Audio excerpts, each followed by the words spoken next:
Saludos a todos. Continuando con los videos del canal, vamos a ver un poquito de temas de cálculos de conductores, protecciones, canalizaciones, pero aplicados a áreas clasificadas, porque es a lo que yo me dedico un poquito más y es como uno de los temas que más me gusta hablar en el tema de instalaciones eléctricas. Bueno, eh, este es un ejemplo. Traté de hacerlo lo más sencillo posible, pero abordando algunas partes de la norma de instalaciones eléctricas que utilizamos en México, para ejemplificar algunas condiciones que debemos de cumplir. ¿Sale? En este caso, el ejemplo es de una unidad recuperadora de vapores, es una unidad paquete, eso quiere decir que todo esto ya viene de fábrica. A nosotros solamente nos indican la potencia, el voltaje al cual se va a alimentar y algunos otros valores. Por ejemplo, aquí nos indica que el valor máximo de la protección sobre corrientes debe ser de 30 amperes, ¿sale? A 480 volts. Entonces este dato pues ya es uno que no se va a mover, casi viene el equipo, pero todo lo demás sí lo debemos de calcular, ¿sale?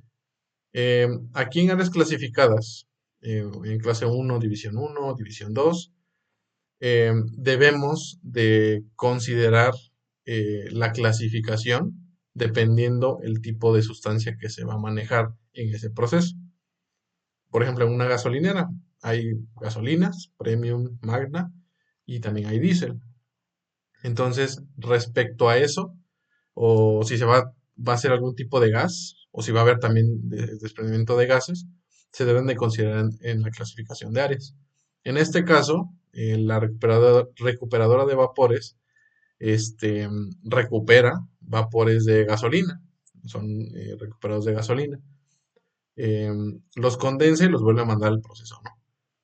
De lo que se determinó en el proceso es que hasta 1.5 metros es clase 1 división 1, obviamente al interior de los equipos, desfogues y válvulas, y en depresiones, fosas, registros por debajo del mismo, o sea, a nivel de piso hacia abajo, así como depresiones, también es clase 1 división 1.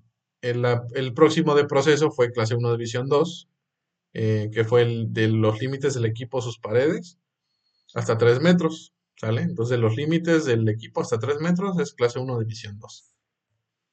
Y bueno, aquí tengo un ejemplo. Este es del software HAC Tools de Bakeries. Aquí ustedes pueden hacer una extrusión de sus elementos de proceso o de equipos de proceso de áreas y se va a realizar una clasificación de este tipo.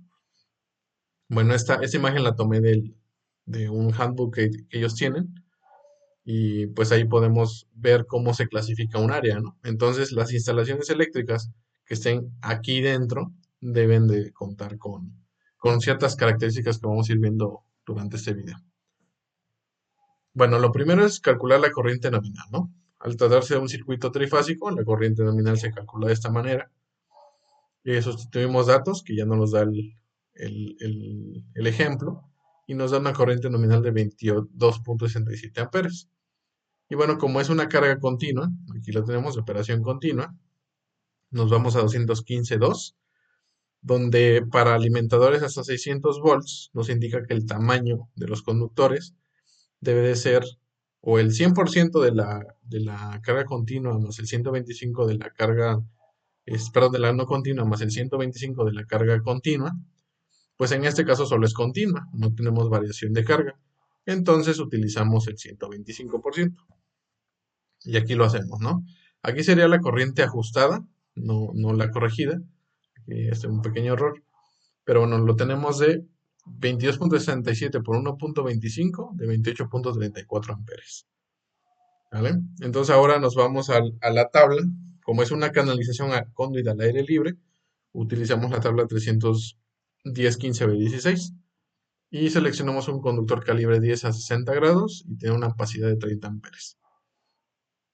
Bueno, y como tenemos una temperatura un poco elevada, 36 grados, tenemos que elegir un factor de corrección por temperatura. En este caso utilizamos uno de 0.82 y eso se lo tenemos que multiplicar a la capacidad de conducción del conductor y nos da una corriente corregida de 24.6 amperes. Esto no cumple porque la corriente ajustada es mayor y además el OCP es mayor, entonces no cumple, ¿no? Realizamos una iteración adicional y siguiendo los mismos pasos nos damos cuenta que un conductor 8 de ya aplicándole el factor de corrección por temperatura, cumple, ¿no? Porque es mayor a la corriente ajustada y mayor al MOCF. Bueno, ahora vamos a calcular la caída de tensión. La caída de tensión para un sistema trifásico se calcula de esta manera. Aquí está la fórmula. Y los datos, pues ya no los da. Bueno, aquí los buscamos para la resistencia y la reactancia.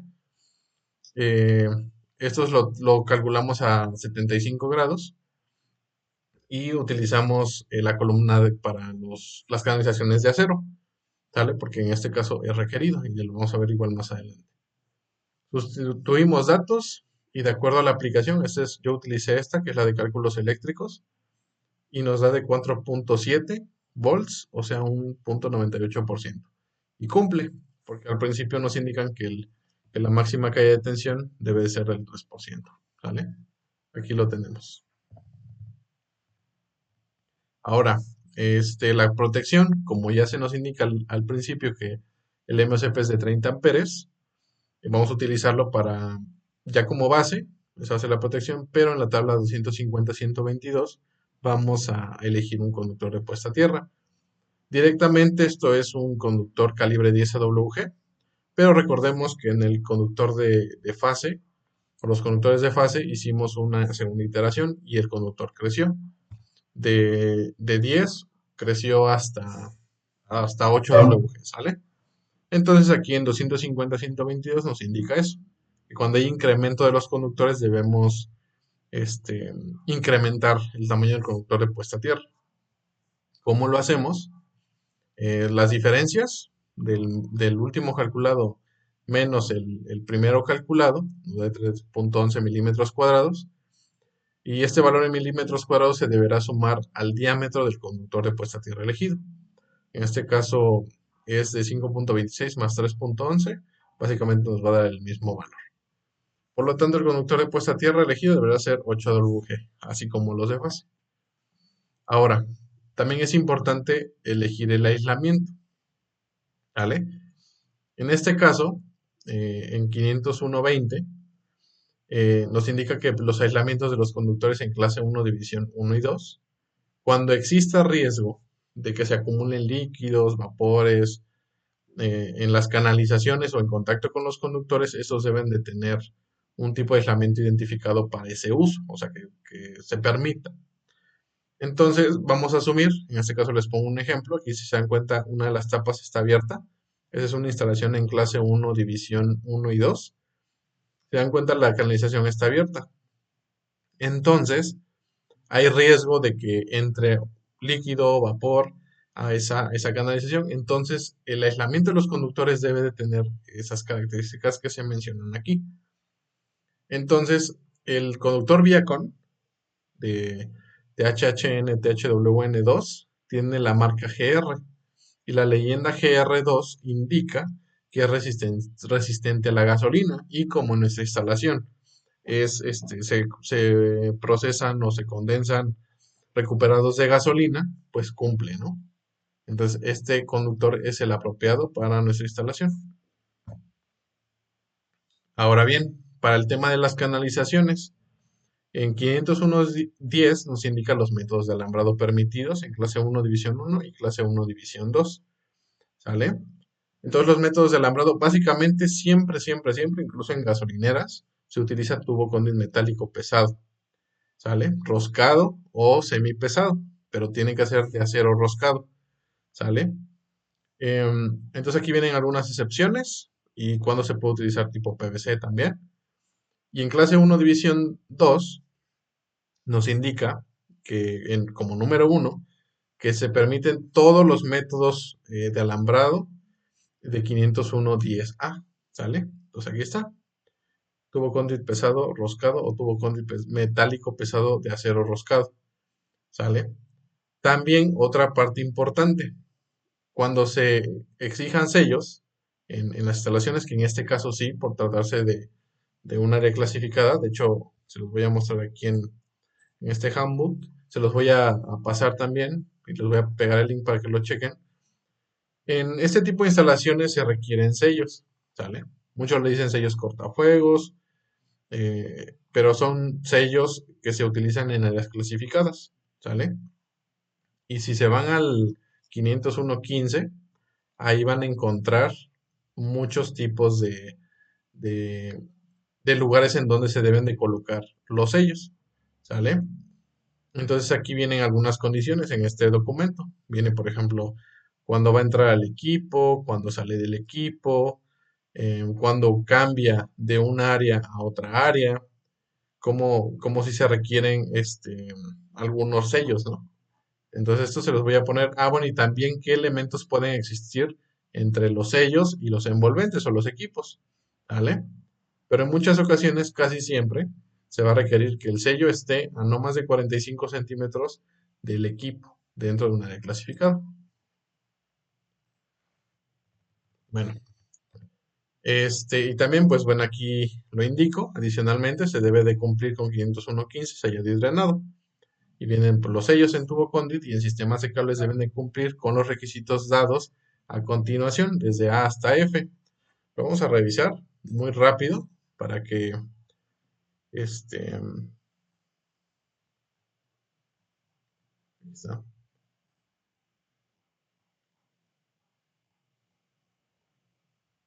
¿vale? Viene una nota,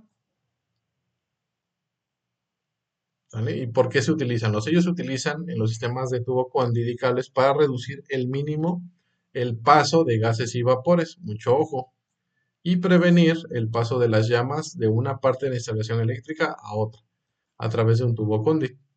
El paso de vapores a través de cable tipo MI, Mineral Insulation, se evita en forma inherente por su construcción, ¿sale?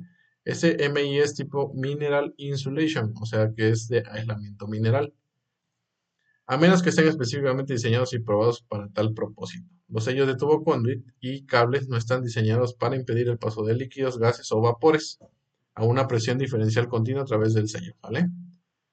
Y bueno, pues aquí vienen los sellos donde aplican clase 1 división 1,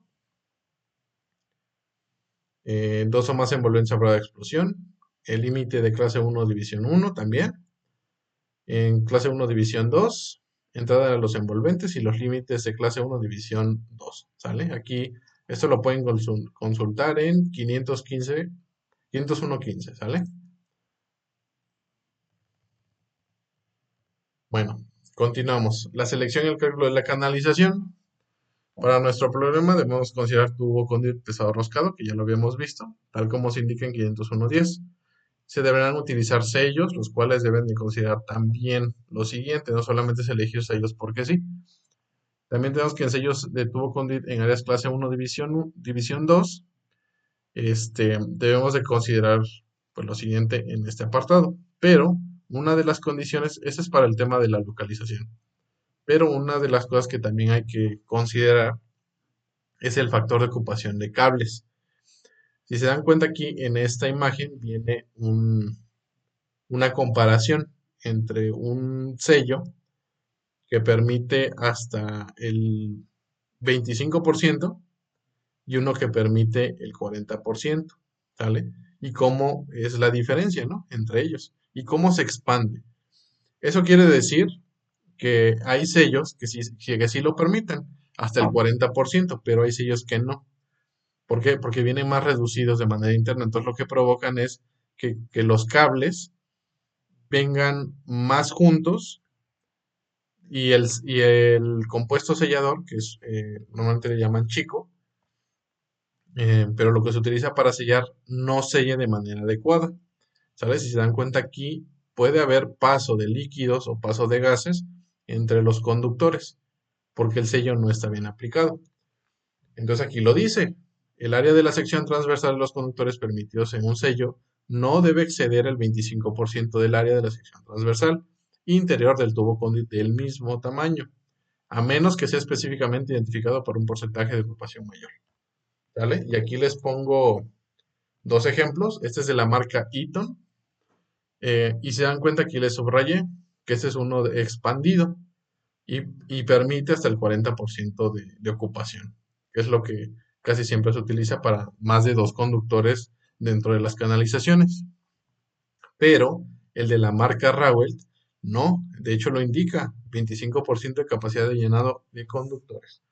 Entonces, supongamos que calculo mi canalización al 40% y utilizo un sello EYS de la marca Rauwelt, no va a cumplir. ¿Y esto qué provoca? Como les comentaba, los conductores están más pegados, el compuesto sellador no cumple su función. Vean cómo aquí puede haber un hueco donde puede conducirse líquido o un vapor y eso compromete la instalación. ¿Sale? Eso, mucho ojo con esta parte. Yo sí he visto que esto no lo consideran en algunas instalaciones y también es motivo de una no conformidad.